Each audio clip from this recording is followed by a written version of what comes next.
Hello there and welcome to Namiden Academy. Today I'm going to discuss with you how to successfully pass a candidacy exam, or what we call a doctorate proficiency exam.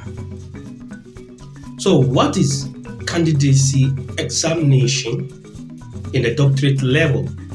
The candidacy exam is being conducted after coursework. Every institution have the time differences.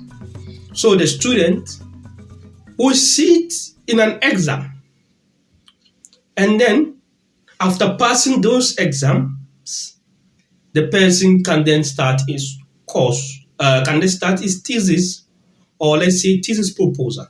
In some countries,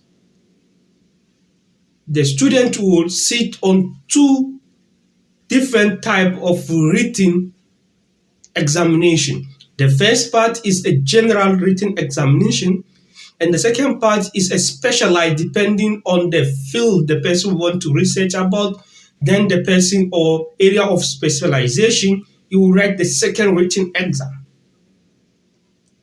In some countries and in some institutions, the two form of exam is a written exam and then an oral examination. And also, depending on the department or the college, or let's say the institution, the combination of these two examination differs. And the way the examination is conducted also is different. So in some department or in some faculty, selected topics will be given to the student for him to master it, and then his examination will be based on those topics. In other institutions, especially in the social sciences, books will be given. The list of the books will be given to the student to say, read all these books. Your examination will come from these books. In the engineering and other part of another institution, nothing is given to you, no list, no books. You are required to know everything under your area of specialization. For example, I'm a geophysicist, so let's talk about geophysics. In the geophysics, in some universities, they will tell you, your examination is everything about geophysics and geology you need to know. So the way broadly this examination look, either you are given a stated topics, or you are given books, or you are being left to read everywhere and pass the examination, make the examination difficult and bring fear and panic in the graduate students or the doctorate students. Because unlike undergraduate coursework or doctorate coursework or PhD or master's coursework, where you'll be examining based on what you are being taught, and already you have got some question bank that you can look through it and solve the answers. Here, there is no clue. Everything can come. And unlike those coursework where you have only one examiner, typically in the doctorate level candidacy examination, you are going to get 5 examiners. In some countries, there are up to 6 examiners. And each examiner is requested to set his own questions. Some give simple questions. Some of them, their questions are impregnated questions. A, I. B, I. And you are required to get some minimum marks to pass. For example, in the universities I know here in Turkey and elsewhere, you are supposed to get about 80% or 85%. In some institutions, you have to get 75% before you passed. And the way the examination is being run, in a place where you are being given 2 written examinations, you're supposed to pass the first examination before you can move to the next written one. And where we have the oral and the written, you're supposed to pass first the written one before you can move to the next level.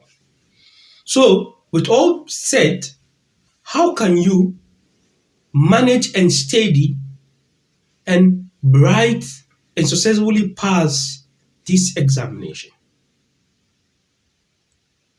So, my strategy that I use and I've discussed with colleagues is this way.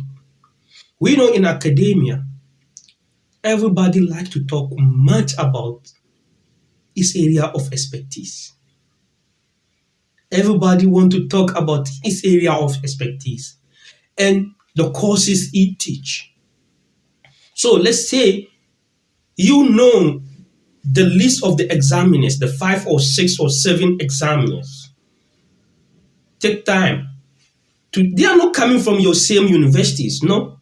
Some are coming, about 3 or 4 or 2 might come from outside your department or outside your university. So you have to invest time in understanding them. First, what I did and what I taught some of my colleagues and were able to pass successfully one time is that first, you look at the courses that this lecturer or this professor teaches and at graduate level. If you are lucky to take those courses, that's fine for you. You have already understood your lecturer or your supervisor. But suppose you don't know him, go to the university website, check about the courses he teach at the graduate level, and look at it. Have you already learned it? Can you have access to the courses materials? Do so to get access to the course material. Do you know a student in that department? If you don't know, there are a lot of networking for researchers where you can be able to get to know a student in that department, to request for the notes and to discuss about that supervisor or about that lecturer, to get to know what kind of question does he usually ask. And you read the coursework that he gives, learn it very well. Probably he's going to ask from that level. If you take 3, because in most graduate school or with the academia, a lecturer cannot teach or have more than 2 diverse research area or area of expertise. The area is similar to each other. For example, let's say a person who is in resistivity method or electrical method will likely be interested in electromagnetic method. So let's say a person who is interested in modern history is likely to be interested in the contemporary history. Those dealing with ancient history have their root also. So the way you understand a lecture is that its research interests are related. So when you are able to master that field, is probably you are going to get rough idea of the kind of question that the teacher or the lecturer or the professor can ask. The second thing is to look at what researches is the lecturer or the professor publish. So you look at what kind of topic is he interested in publishing. This will give you a rough idea of the kind of question he might be able to ask. So after doing these 2 things, you might pay a visit to the lecturers or the examiners. Get to know them, visit them, have a time with them, get appointment, and talk to them. Yeah, I am going to, the examination is coming, and I'm wondering. I just want to know you, and you have good time. Some of the lecturers or some of the professors are very good. Of course, they are not going to tell you these questions will come or not, but you have to open your mind up and listen to the way they speak. And this will give you a rough idea of who they are in preparing for your coursework, for the courses or the examination. And then one of the most important aspects is your relationship with your supervisor. Of course, in some institutions, in some universities, it is that your supervisor is the one who is going to recommend the list. As far as I know, here in Turkey, the supervisors are those who, with you, if you are very close with you, are going to request or going to suggest the list of 10 or 7 professors to the institute, and the institute is going to select 5 for you. So if your relationship is very good with your supervisor, probably the team that are coming are going to be friendly. You can be able to pass the examination successfully.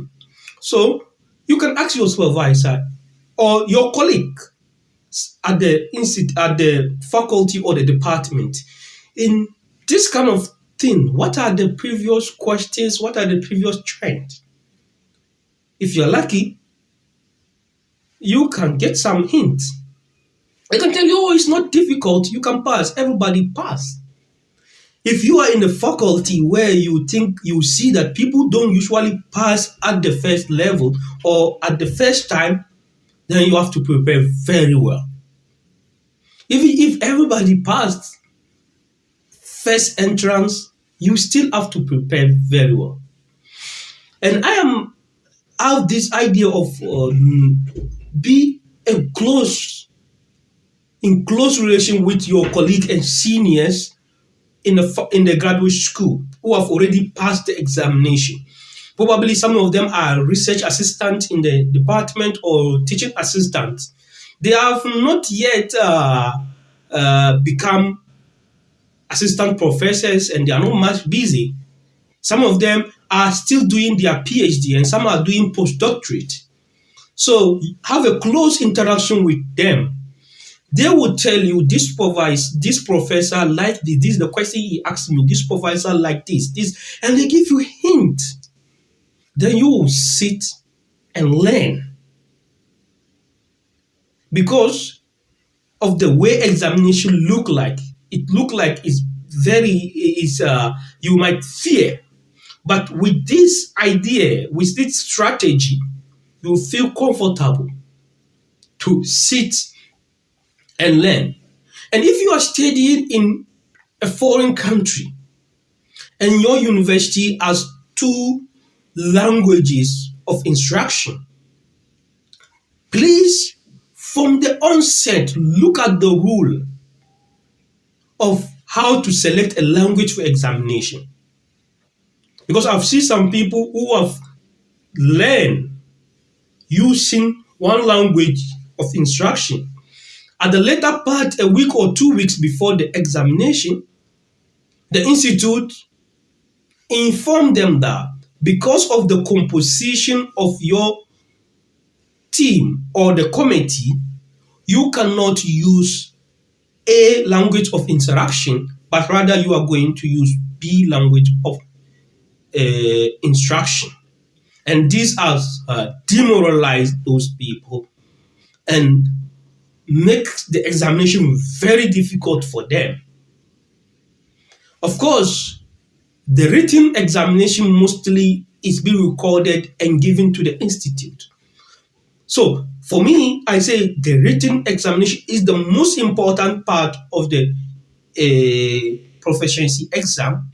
If you do very well in that, in the oral part is relatively flexible, especially if you are going to do it face to face. If you have option, now we have 2 systems generally across the world in writing candidacy exam, either online or face-to-face in the room. My advice will be for you to opt for the face-to-face. It's less risky because for the online, everything will be recorded and you might not be considered, or you have made some mistakes, you cannot be able to be passed. But if it's face-to-face, we are all human beings and we make some petty mistakes that the committee head can have a discussion. Probably you can be favored and you pass. So when you have these options of online and offline, please, I advise you to opt for the offline. It's very important. And lastly, when you are near to writing your examination, have time and rest. Have good sleep, refresh yourself, and that on the day of the examination, move to the examination room earlier, 2 hours, let's say, before the exam, because there are some delay, there are some traffic, there are a lot of things. Don't come to the examination room panicking and running. When you do that, the first 30 minutes of your examination, you need to calm yourself, and the time is going, you keep on panicking, and it will negatively affect your examination. And that when you have rested and comes to the examination room earlier and you prepared, and with the previous strategy I inform you, there's high probability that you are going to pass your examination in the first entrance. To wrap up, the first thing in preparing the examination is to take a good look at the rules regarding the language of selection of the examination in case your institution have one or more language of instruction. Second, discuss the examination with your supervisor and try to be involved in the lecturers or in the selection of the team if it's possible. 3, you need to learn, understand the courses, the course interest, the research interest of your team members or your committee members. 4th, if possible, visit them and have a discussion with them to get to know them better and for them to know you better. The 5th one is to have a good relationship with your seniors at the university or at the department in the same level, or those postdoc and already PhD students who have passed the exam and can guide you on the way forward. And 6 is to rest, to have a good rest before the examination. And the 7th is to come to the examination hall well prepared earlier, about 2 hours before the time. Thank you. If you have other information you would like to share with me and other colleagues watching this video, please do well to comment. You may like the page, and if this is your first time of watching this kind of my videos from Namident Academy, please do well to subscribe to my channel, and see you next time. Thank you.